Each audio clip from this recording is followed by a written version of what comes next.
For those of you who do not know me, my name's Matt Mullins. I have the honor and the privilege of getting to lead Next Steps along with Brittany and a couple other ones. And I'm also the director of global missions here at Heights. And all that really means is that I get the opportunity to lead and prepare groups of our dream teamers to go across the world and do what God's called them to do. Just to actually just be a part of it. It's such an honor of mine to get to watch them grow and pour into people the way that God has called them to do. We just got back from Malindi, Kenya. We were gone not nearly long enough, it seemed like in some ways. But we were over there. We partner with One Child. Here's Heights Church. And One Child goes into the hardest places to reach in the entire world. And they partner with a local church, and they bring hope, and they bring Jesus into a place that's completely hopeless and completely desolate. And church, you get to partner alongside of that. You guys are making a difference. It's not just the people who actually take the trip. It's the prayers, it's the support, it's people like you who make that difference. So thank you guys for your love, for your support, for your prayers while we were gone. We've got a really quick recap video. Take a look at kind of what we did while we were there.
Come on, that's a good-looking team up there. Most of them, anyway. There's, a few of them that are a little rough there. That's okay. God blessed us anyway. So, as Heights Church, we sponsor 183 families and kids over in Malindi, Kenya, and in the Philippines. Guys, know that you guys are doing some absolutely incredible things, but this is just the beginning. There is so much work to be done over there, not just over there, but all around. Let's see, I want to talk about next steps is in my notes, so I want to make sure that I get on that. Some of you guys may be wondering, hey, why haven't I heard about any of these mission trips, right? Why didn't I get to sign up for this? Well, it's because one of two things. Either you're not on the dream team, because it kind of goes out to the dream team. Or if you are on the dream team, it's because you haven't checked your email. That happens to some of us. No, if you want to be involved in some of these things, if you want to know about our trips that we're taking, if you want to know about all the stuff that's happening behind the scenes, if you actually want to get off the bench and get in the game and move forward a little bit, sign up for Next Steps. Next Steps is happening next week. You can sign up by texting CONNECT to 34681. And just really quickly, the Peru trip that we're taking in September and the beginning of October this year still has a couple slots open. Okay? If you're interested, if it's something that gets you excited, if you want to go, if you want to make an impact in the world, go to Next Steps, sign up, get ready to move forward a little bit. All right, that's enough of that. Going to dive in and move forward. How many people, while we're on the topic of missions, how many people in the church or watching online, by raising your hand, actual involvement here, are called to missions? All right. Hey, look at that. We got a few people. I was expecting like 3 of you, so that's a lot better than what I had. Still a whole lot didn't raise their hand. I'm going to go ahead and say that God has given us a word this morning. I think if we'll lean in, I think if we'll listen a little bit, I think your perspective and mindset might change just a little bit. That's the hope anyway. In Matthew 28:19, Jesus tells his disciples, "Go therefore and make disciples of all nations, baptizing them in the name of the Father and the Son and the Holy Spirit." Now, this is known across the Christian world as the Great Commission. And anytime that you start talking about missions, this is the big one that everybody wants to pull out and talk about. And this morning, I want to take just a few minutes and I want to talk to you about having a mission mindset. Having a mission mindset, walking around with this mission in mind on a regular basis. For every single person in this room, how many times did your parents say to you, or maybe if you're a parent, how many times have you said when someone asks the question, why? Because I said so. Come on, honey, I'm with you. That's a real one right there raising her hand. I'm with you. Yeah, hey, because I said so, and nothing else matters. You don't need to know why. But if we're being completely honest, there are a lot of times when the why behind the mission is very, very important. Let me give you a really quick example. When Brittany and I left Northern Virginia and we came down to help Pastor Josh and Crystal plant the church, we had left our jobs. We had sold our home. We moved to a city where we really didn't know anybody. Pastor Josh and Crystal were just acquaintances of ours. And so we were really, really scared. What happens if our job goes bad? What happens if we can't find a house? What happens if Pastor Josh and Crystal are a bunch of weirdos? Right? Like, I mean, just being real, we didn't have any idea they were as awesome as they are. We had no idea what to expect. But as we prayed and as God really started to kind of open things up for us, God showed us the why behind the mission. And He was able to very clearly show us how critical the overall mission was. To help plant a life-giving church that was going to provide hope to a city. Something so much bigger than anything we could have ever thought we would be a part of. We began to understand the why. And so that led us to a place where now we weren't feeling as scared, we weren't feeling as afraid or as small, as insignificant as we were. We started to feel empowered with something that was far greater than we were. So understanding the why behind it, when those times of fear started to pop up, it gave us the opportunity to step forward and not be concerned with it. This morning, I want to try and help us understand the why. And I want to read from Revelation chapter 5. It's really scary. I know I said Revelation. A lot of you are like, oh, what's happening? It's okay. Turn all the way to the back of the book. It's in there.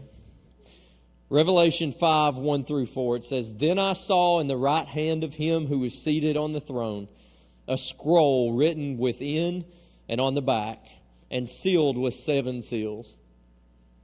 And I saw a mighty angel proclaiming with a loud voice, 'Who is worthy to open the scroll and break the seals?' And no one in heaven or on earth was able to open the scroll or to look within.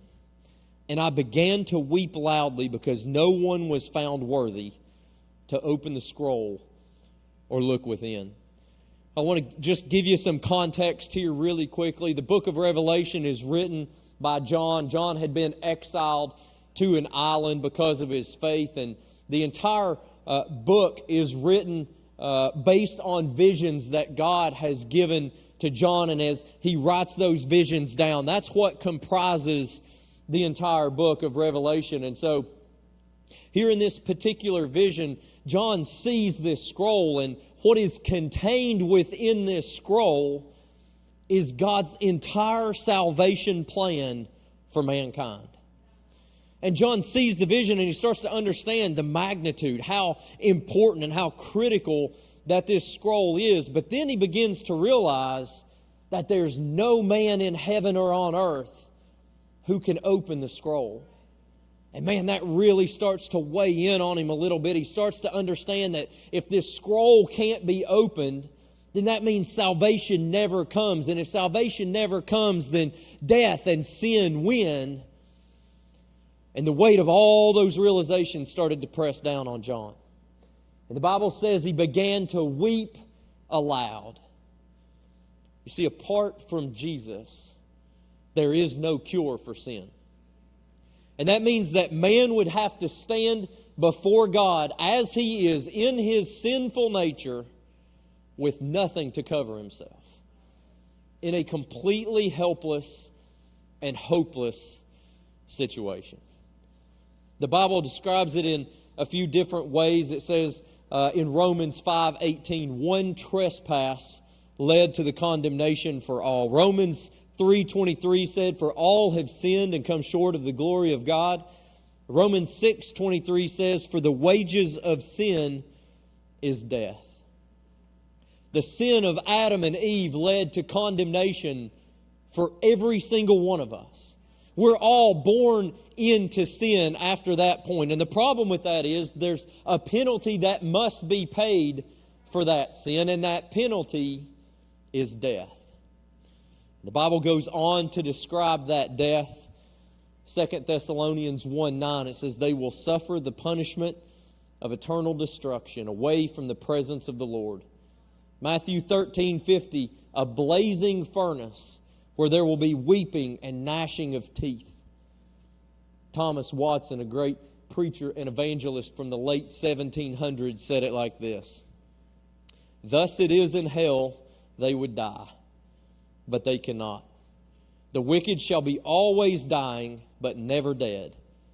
The smoke of the furnace ascends forever and ever. It's no wonder John began to weep aloud as he begins to see the realization of what happens if this scroll cannot be opened, of what happens if there is no substitute for our sin, of where we would be standing apart from Jesus Christ. Man, ain't you glad you came to church this morning? Whew! Come on. Got up on a holiday weekend, came out here and listened to some redneck scream about hell. That's right where I wanted to be this morning. I get it. I know. It's all good. We're going to go somewhere, I promise, okay? We have to start to understand the why, the importance behind the mission that Jesus left us with. See, too many of us, myself included, we've taken the mission half-heartedly. We've taken it lightly for way too long. There are people all around us, our friends, our family, our co-workers, neighbors, strangers that we meet, rich, poor, black, white, Republicans and Democrats, people all around us that we come in contact with every single day. And as it currently stands, those people are separated from God, standing before Him in their sin. And their judgment is the penalty that we just read about. Now I want you to really stop and think about that for a second. These are people you come in contact with. These are people that I sit down with.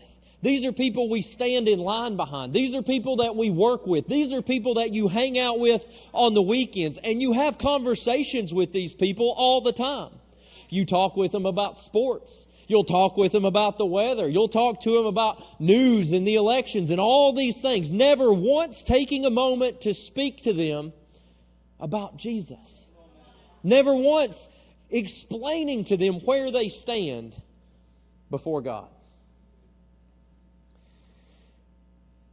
But friend, there's hope. Read with me.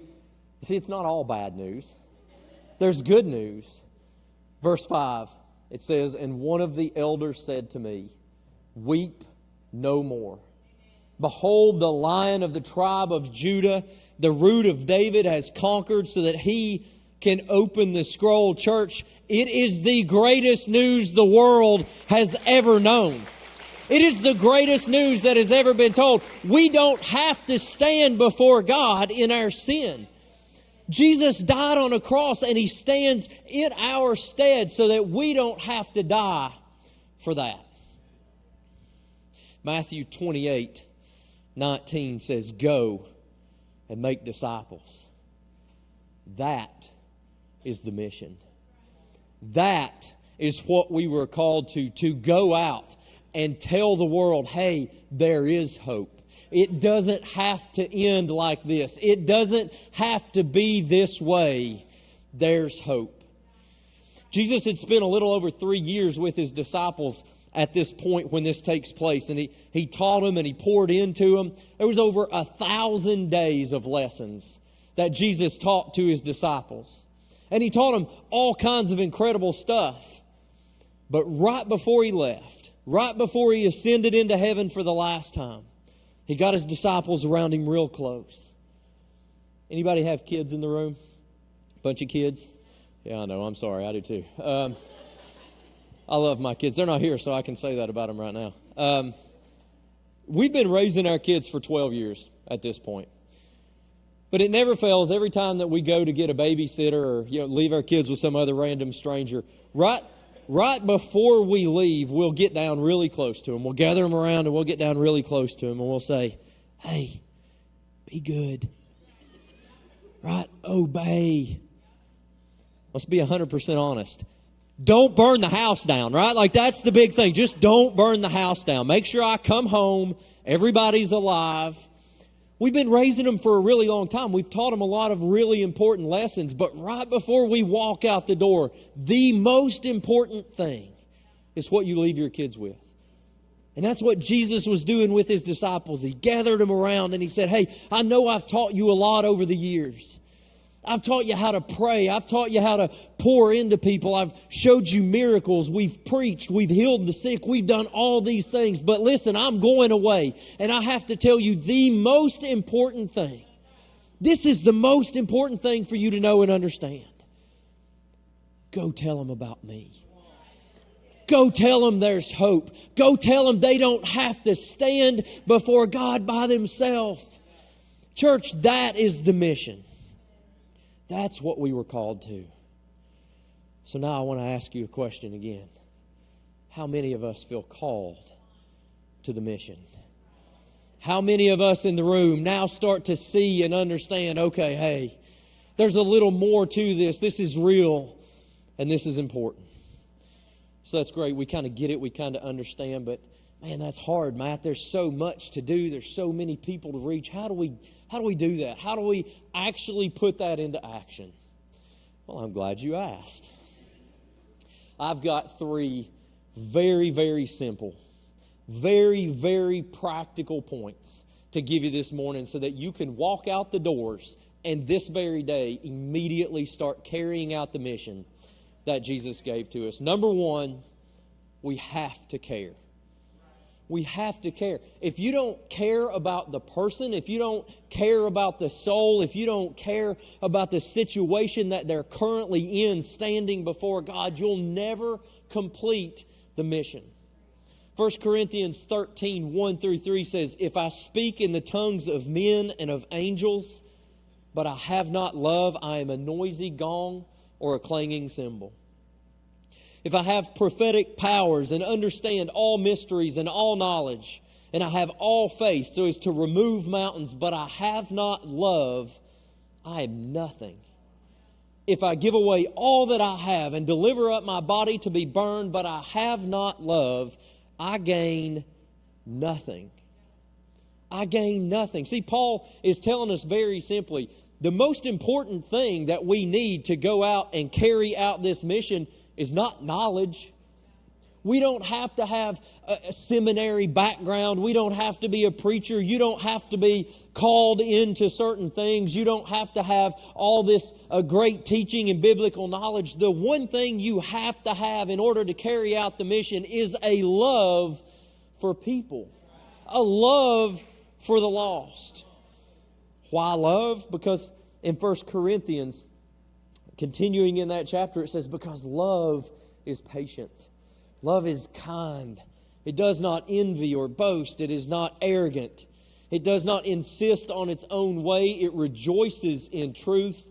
It bears all things. It believes all things. It hopes all things. It endures all things. You see, love cannot possibly fathom the thought of one more person, not one more soul standing before God in their own sin apart from Jesus Christ. Love cannot stand that. It will not stand for it. Love will do whatever it takes. It doesn't care if it gets embarrassed. It doesn't care if it's ashamed. It doesn't care if it's scared. It does not matter. It's not going to allow busy to get in the way. Love will do whatever it takes to make sure you understand and you know that there's hope, that there's an answer this morning. You say, okay, Matt, that's great. You love everybody. That's super easy, right? Guys, I'm a cop for a living. I see the worst of the worst every single day of my life. I struggle with love more than anybody in this world. I just being completely honest, completely open with you here. It's not easy to see that kind of hate and that kind of all the things that are out there and immediately look at people with the love that Christ looks at them with. So what do? What do we do if love doesn't come easy? I'm going to get really deep, really theological with you here. You pray. You pray. It's really not that hard. You know, what's funny about prayer is we always think that, I'm going to pray for somebody and it's going to change them. It's going to change their ways. It's going to change their circumstances. I'm going to pray, Seth, for you and you're going to change. But you know what always ends up happening? Man, when I start praying for Seth and I start praying that God's going to bless him and I start praying God will bless his family and God will bless his work and his finances and God will just lead him and guide him. You know what starts to happen? Seth doesn't change. My heart starts to change. I start to fall in love with the thought that God is going to bless somebody. I start to see him in the same way that Jesus saw him. I start to have a heart for people. We need to be praying for the lost. We need to be praying, yes, that God will touch us and that God will change us. But you cannot continually pray for someone without falling in love with those people. We pray. We pray. James 5:16 says the prayer of a person living right with God is something powerful to be reckoned with. Man, I love that translation. I love how it says it. Prayer is powerful. Prayer changes things. Prayer moves things. So this morning, if you have a hard time, love doesn't just come natural to you. It's up to us. It doesn't always just fall in your lap. You've got to work for it. You've got to pray to carry out the mission. You have to care about people. Number 2, the second way that we can go out of this room and immediately start making an impact. We have to connect. We have to connect. In John chapter 4, Jesus met the Samaritan woman at the well. The Bible doesn't tell us a whole lot about this Samaritan woman, but what it does tell us is that she had 5 previous husbands, and the man that she was currently living with was not her husband. She had come to the well in the middle of the day, completely by herself, in the heat of the day, because nobody wanted to be around her. She was such an outcast and nobody wanted to be associated with her, so she had to come in the middle of the day. And right here, the sinless, spotless Savior of the world meets her at a well. Jesus had every right in the world and all the authority to point out everything she had done wrong, to tell her all about the sin, to tell her all about her life and the choices that she had made. But instead, Jesus sat down beside of her and He asked her for a drink of water. He started to connect with this lady. This lady who had done all these things. They had so many barriers between them. They had religious barriers. They had racial barriers. They had social barriers. All the things that could have completely stopped Jesus from having a conversation with her. And instead, He did not focus on any of those things. He found the one thing that they had in common. And he started a genuine conversation with this lady. He didn't try to prove a point. He didn't walk in with a chip on his shoulder.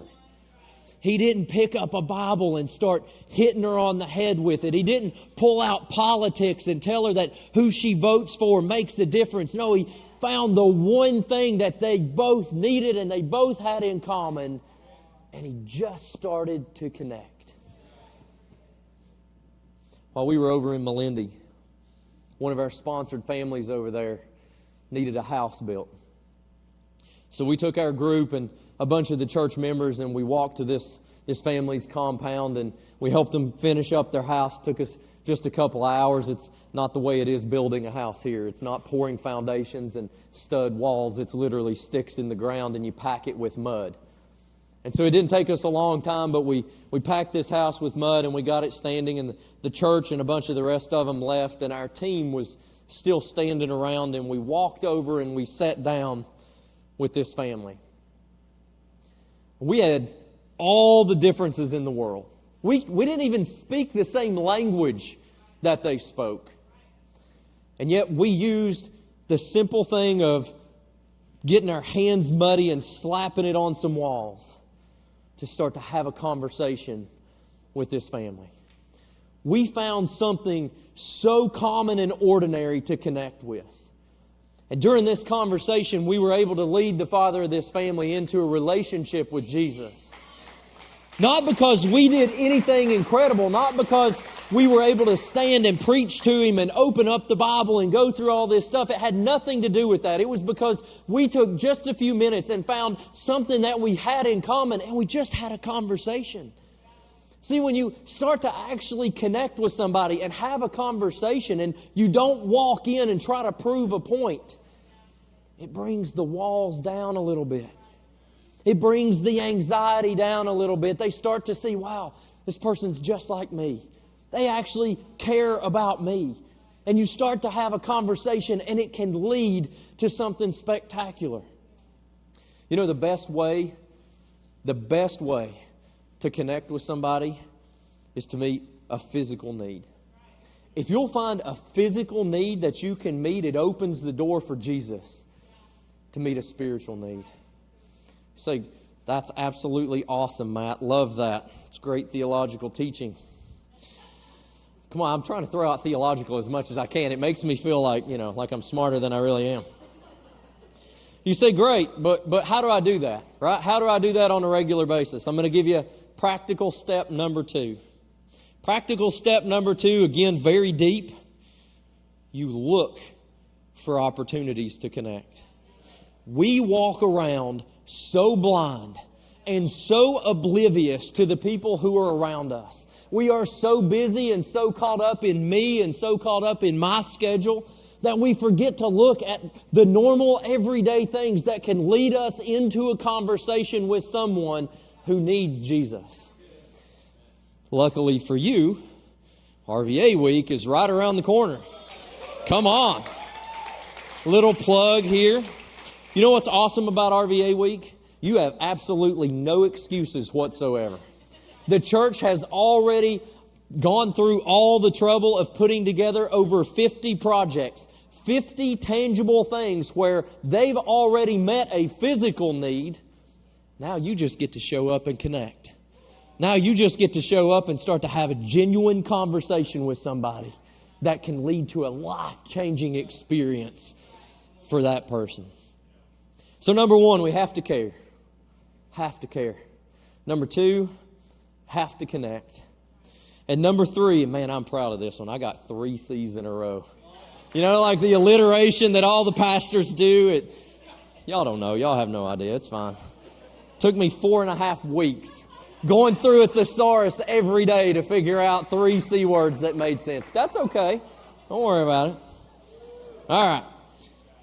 We have to communicate. Have to be able to communicate.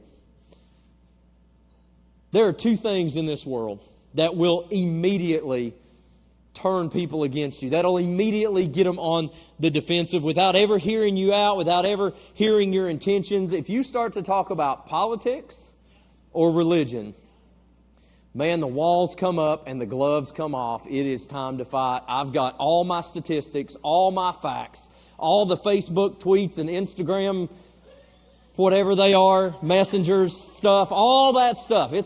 I got all my facts ready to go. I know my science. There's so many of us, honestly, one of the biggest reasons that we don't tell people about Jesus is we're afraid that they're smarter than we are. We're afraid they know more about it than we. Hey, what if I don't know it good enough? What if that person is smarter than me? Have you guys heard me talk? Have you heard me talk? When people hear me talk, the first thing they hear is dueling banjos, right? It's just like, where'd the banjos come from? See? Every single conversation that I get into, the other person is smarter than me. That does not disqualify me from sharing the gospel with them. You know why? The most simple way to share the gospel with someone that they cannot argue, they can't refute, they can't throw statistics or science in your face. The most simple and guaranteed way to talk to somebody about Jesus is to tell them your story. Your story, because it's unique to you. You have experienced it, and there are no statistics, and there is nothing that they can say that can argue or refute your story. Let me show you how powerful that can be. John chapter 9 says they brought to the Pharisees the man who had formerly been blind. Now it was a Sabbath day when Jesus made the mud and opened his eyes. So the Pharisees again asked him how he had received his sight. And he said to them, he put mud on my eyes, and I washed, and now I see. They said, how did this happen? He said, man, I don't know. I don't have all the answers, guys. But here's what I do know. I used to be blind. And then I met this man, and he put some mud on my eyes. And he told me to go wash it off, and I did. Now I can see. You know, I used to be one way. God, I used to be ashamed. I used to be broken. I used to be addicted. I used to be chained down. I used to be such a terrible, awful person. I was depressed. I was in such a bad way. But then I met Jesus. I met Jesus, and you know what? I don't have all the answers. I don't know how he did it. I don't know what magic spell he cast over me, but I know that I used to be this way. And after I met Jesus, I'm free. I don't have to live like that anymore. I'm free, and I have hope now because of Jesus. What if they argue? Well, what if they tell me I'm wrong? Okay? That's what they did to this guy. Said some of the Pharisees said, this man Jesus is not from God, for he's working on the Sabbath. Others said, how can an ordinary sinner do such miraculous signs? So there was deep division of opinion among them. So for the second time, they called the man in who had been blind and told him, God should get the glory for this, because we know this man Jesus is a sinner. Listen to his response. He didn't open up the scriptures. He didn't start quoting scientific knowledge to him. He said, I don't know if this man's a sinner or not. But here's what I do know. I used to be blind. I met Jesus, and now I can see. No one can argue your story. No one can argue who you used to be and who you are now. But listen, there is a key. There's a catch here. You can't be the same person that you used to be. That's on every one of us. You can't continue to be the same person that you used to be. Imagine this. What if the Pharisees had brought this man in? He said, I used to be blind. And then I walked up to this guy, I met him, and he rubbed mud on my eyes, and he told me to go wash. And I went and washed, and now I'm still blind. Nobody wants that. That doesn't make any impact whatsoever. Church, we have got to be living a life that is attractive, a life that makes people want what you have. If you walk around with your head down and, oh, woe is me, and life is so hard and it can't get any worse than this, no one's going to want what you have. They're already in that situation. They're already hopeless. They don't need more hopelessness. They need hope. They need love. They need joy. They need Jesus, and we have to show them Jesus. Ephesians chapter 4, verse 1 says, I therefore urge you to walk in a manner worthy of the calling to which you have been called. The way you live your life matters. And it will matter the most when you go tell somebody about Jesus. Because there are people watching every move you make. People want something to hope in. This world sucks. The world is hard. It beats us down at every single turn. People want something to hope in. And we have that hope. We have the cure. We have the answer. Start walking around in that joy and that confidence of knowing who you are, that you are called to be different. So that's it. Oh, sorry, I didn't give you the practical step on that. Whew. It's good too. You guys wouldn't have got it otherwise. The practical step on this one, know your story. Just know your story. 2 minutes or less. Who you used to be. God, the life I used to live. Man, I chased everything there was to chase. I chased everything there was to chase. And then I met a man. Whew. And now I chase one thing and one thing only. I chase after the goodness of God. Not because of anything I did, but because He changed me. Because He washed my eyes and now I can see. Know your story. Be able to confidently tell your story. You don't have to have tons of wisdom or Bible knowledge, but know your story. Tell it boldly. So church, that's it. That's the mission that He left us with. One thing right before He left, He said, hey, go tell them about me. Go tell them about hope. Go tell them there's some good news. But you got to go tell them. Church, we have to go tell them. So this morning as I close, I want to pray specifically for 2 groups of people. If you'll close your eyes, bow your heads with me this morning.